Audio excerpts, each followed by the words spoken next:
The story is about Jesus. Ano gani sinulit para sa cross? Jesus! Sa cross para? Very good. Para matawag ito sa lahat ng kudet. Ano para sa cross?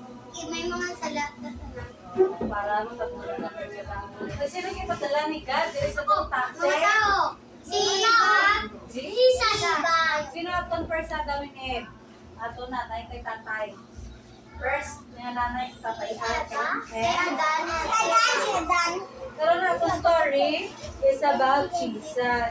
Sino ato manluluwas? Jesus! Sino ato nga amigo? Jesus! Kung may mga problema ka mo, sino ang atong dalaganan? May break ka, maaway ka tao, sumbagon mo, tapaon mo, mama mo.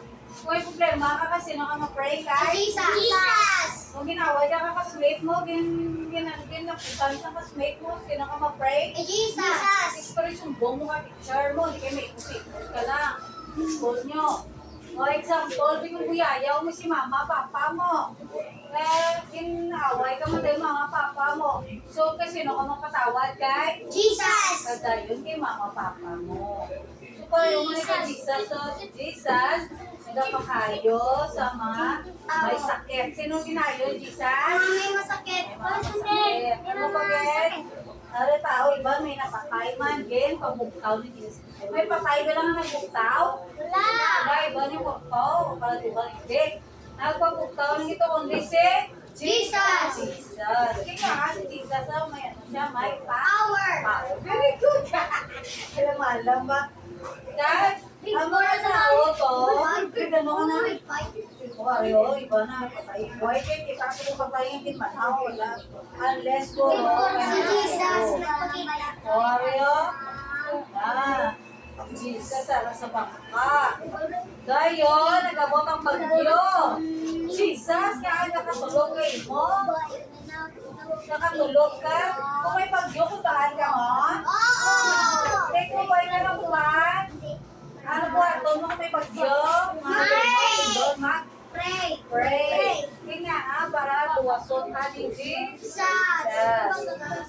Sa pagkuskus. Hindi kumate. Kung may bagyo, malinaw, nadukan ka mo. Oo! Pero ano po, ito nyo Pray! pray para maluwas ka mo sa mga linog, mga bagyo. So nga po nga, dalakpan na magpangatuyo kay Jesus! sa raw, ginano din isa sa nung bagyo.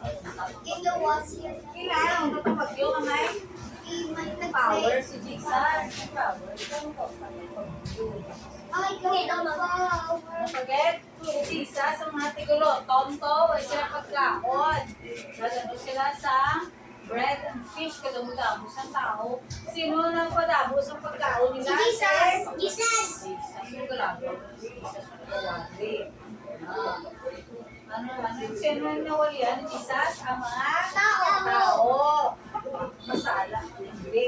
So, mamating kita permisa kay Jesus, no? Kung may problema kita, mag-pray ng tagyapon. Kung wala ka problema, hindi ka na mag-attend ng discall. Ating yapon eh. Ating magyapon sa aton sa discall. Kaya mating ka. Dito siyo. Para damo aton nga mabal. Ito damo mabalaan mo karon. Damo mabalaan mo. Okay, may blessing. Very good na alam siya. Damo na word ka. Gato sabi. Gato na. Okay. Pantag pulo-pulo kami. Very few only, but their heart is storytelling. They love to hear the stories about Jesus. Good afternoon. Hirap ka. Bakit?